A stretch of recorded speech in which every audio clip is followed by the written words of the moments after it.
Welcome back to Fur Talk. We're continuing with our series on the different breeds, and today is a great breed. This is one that is going to be really popular with a lot of our audience. It's one that you may not have really heard that much about because it's not really one of the top breeds, but it should be. This is a breed that really should be considered, most especially with a busy family. A family who's outdoors a lot, a family who has kids who love to run and play. This is a great one for if you have a son who likes to go out in the woods, hiking, hunting, that sort of thing. And it's the Brittany or the Brittany Spaniel.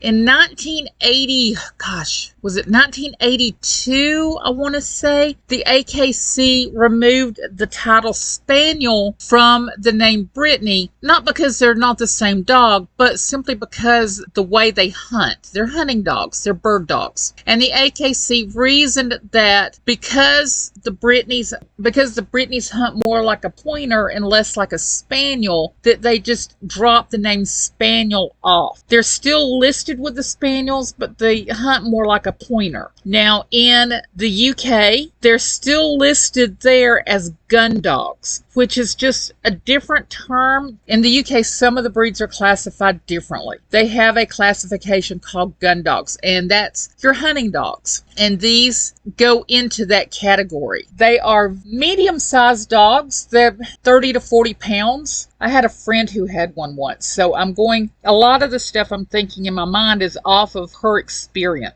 I'm in my classes before as puppies, but not as older dogs. I don't think I've had an older dog in one of my classes, but I have had the puppies in my classes. The Brittany or the Brittany Spaniel, you'll hear me slip up and call them Brittany Spaniels, but it's interchangeable as far as I'm concerned. But the Brittany was bred in 17th to 19th century in the northwest corner of France, in the Brittany area. They were bred to be hunting dogs, but they were also bred to be inside dogs as well. And they are very, very sweet dogs. They're very affectionate. They love to cuddle. They're smart. I do remember that from the puppies in my classes firsthand.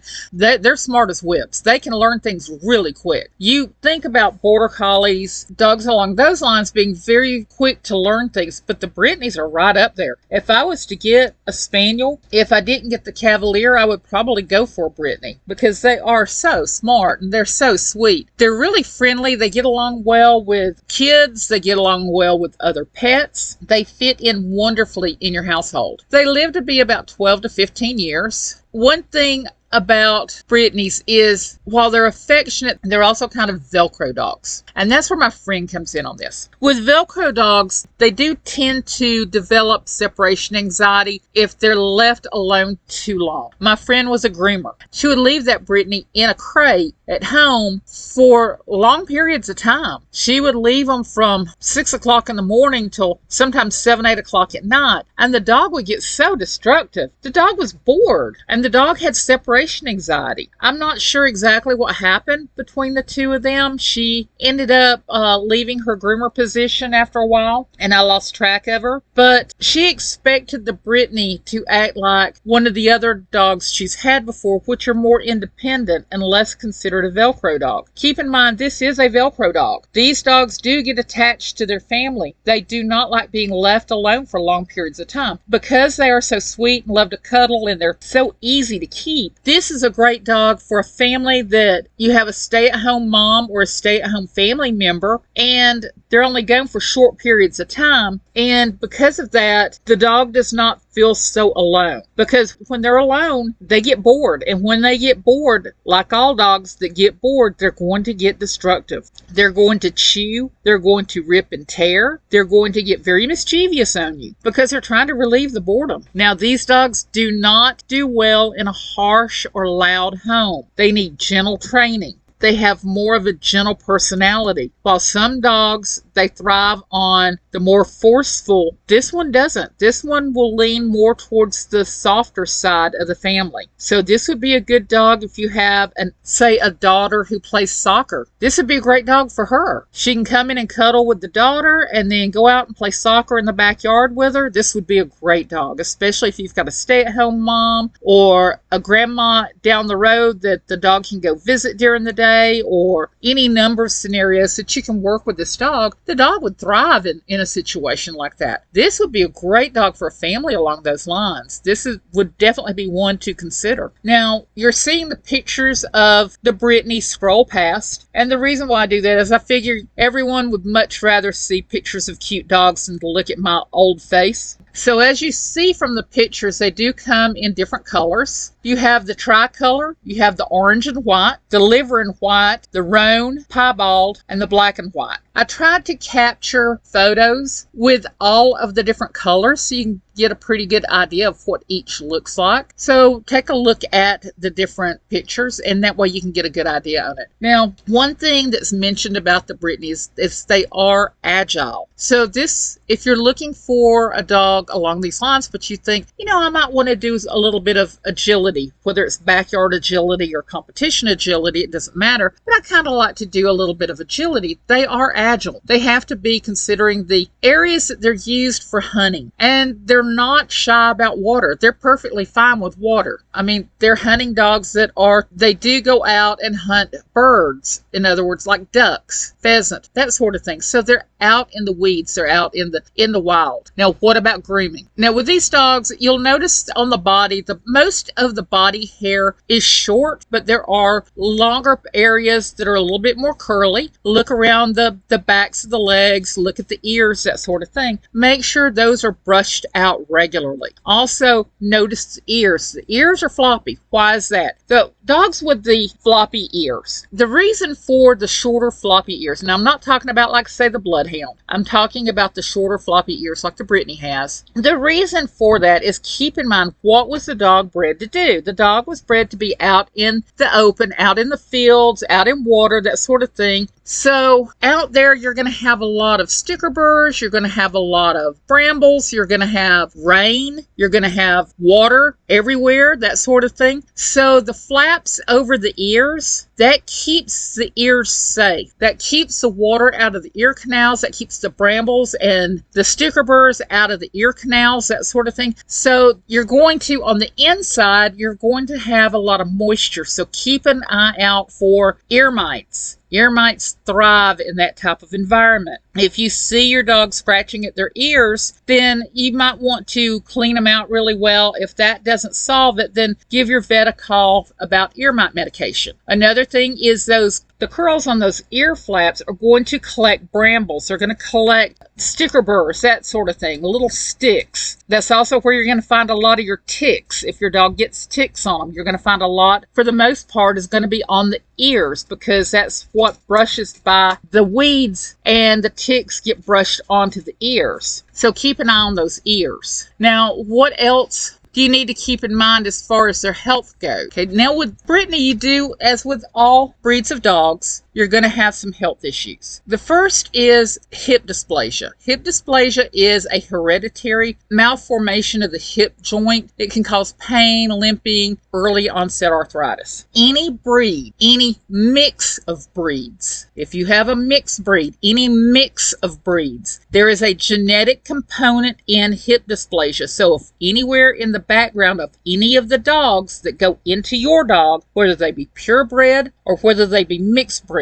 if any of those dogs fit into one of the breeds that has a chance for hip dysplasia, your dog has the chance for hip dysplasia. If you have German Shepherd in there and other breeds, so there is a chance of hip dysplasia. Everybody has that chance. Shelties have a chance at hip dysplasia. Now, some of your really small breeds can be taken out of that category, but count on anything Sheltie height, in other words, just below the knees height and above, is going to run a chance of having the genetic component for hip dysplasia. Good breeders breed that out. How can you tell if your dog has a chance at hip dysplasia? First of all, if you get a purebred. And on my last video, we talked about good breeders rescues shelters, that sort of thing. So good breeders will give you paperwork that shows certification of their dog's hips, genetic component. If the parents have good hips, chances are very, very good that your dog is going to have good hips, good, excellent hips. So if you have a dog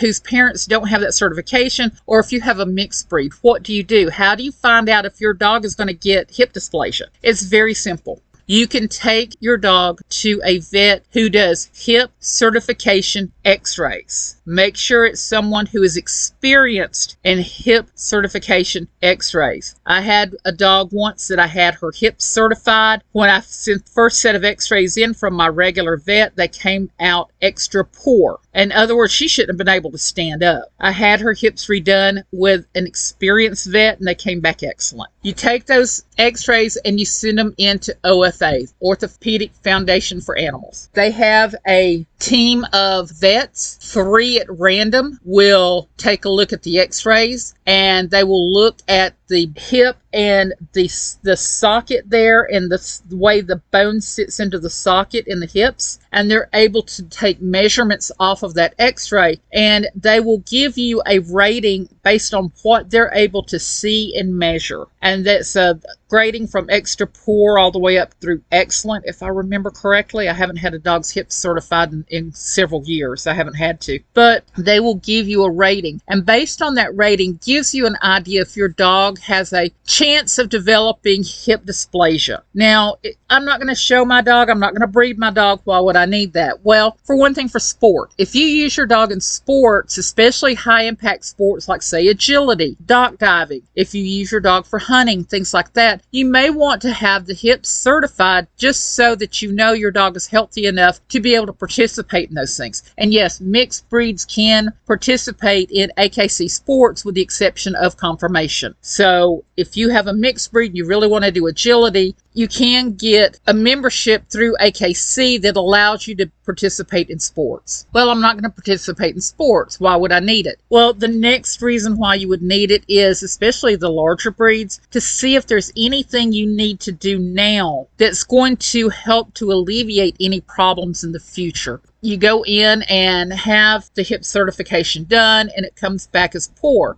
Your vet's going to tell you what you need to know as far as what to look for, what ramps to use, what supplements to use, what to look for, what type of bed to use. It's going to make things easier, that sort of thing. It can be managed very easily. I've had a dog with a poor hip certification, was never shown, never bred, never participated in sports, but made an excellent house dog. And I just simply had to do certain things for him that would allow him to live comfortably. And he did to a very ripe old age. And only at the very end did I see any limping at all, because I was able to do all these things in advance. So yes, that is something important to do so that you know what to expect and how to alleviate what you can. So yes, I go off on rants. I get on my soapbox. I apologize, but I'm going to continue to do it because I have some very strong opinions. Another thing is hypothyroidism. That's another thing that several other breeds have to deal with. And it's an endocrine disorder that occurs in the thyroid. And it leads to unexpected weight gain, lethargy, skin infections, that sort of thing. If you have a Brittany and you're experiencing things like that, the weight gain, the lethargy, the skin infections, and you don't know what it's coming from, have the thyroid check. Because that could be something that a simple daily pill or weekly pill can alleviate for you. Another possible issue is epilepsy. In some, you're going to have that issue come up, but it is manageable with medication. So it's not a big deal. Now, good breeders will breed that out. Good breeders know what's in their line, that good breeders know what they're breeding to. And so they try to keep their lines pretty tight so they keep a lot of these things from being bred into their lines, because they work very hard to have a good line that's extremely healthy and can get out there and be in the field for hours and hours at a time and do the job they were bred to do. So they're going to breed these things out. Another thing is cataracts. That's just like with humans, it's a genetic eye disorder where the lenses cloud over. I've had that. I've had cataract surgery myself. And if left untreated, it can lead to blindness. I know my cataracts got really bad there for a while, but it can be worked on. It can be worked around. And that's where eye certifications come in. That's where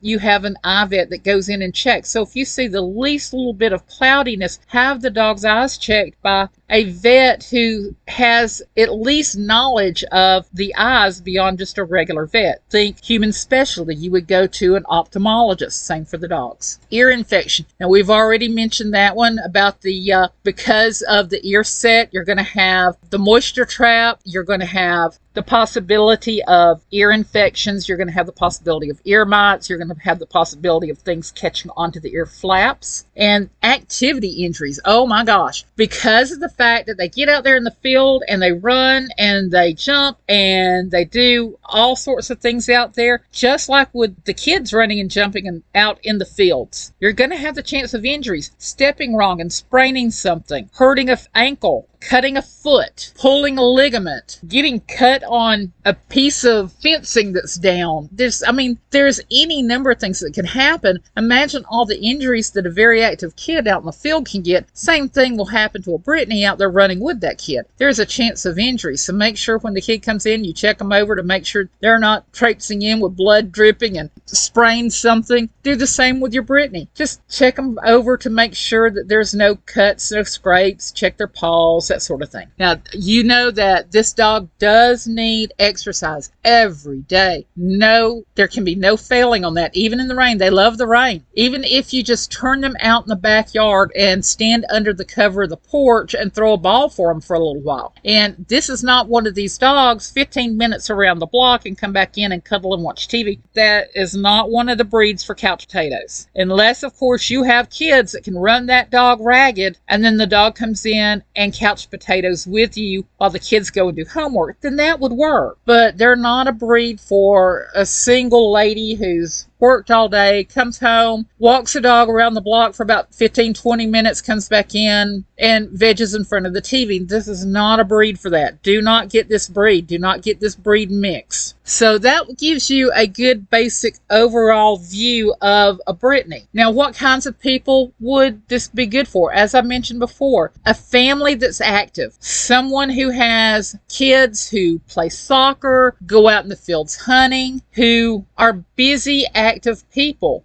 You have a kid who plays baseball with the neighbors. This is a good breed to get out there and run with, playing football, that sort of thing. This is a breed that likes to be involved. They really need a lot of exercise, but these are also the breed that once they get their exercise in, they want to cuddle on the sofa. They want to cuddle on the bed. They want to be sweet. In one of my earlier videos, I have posed the question about the single mom and the two boys, one that was active and one that was more computer and video game driven. And this would be a good breed that would work well with them. You would just need to make sure that this dog is not left for long periods of time. A few hours is fine, especially if you can give the dog something interactive to do.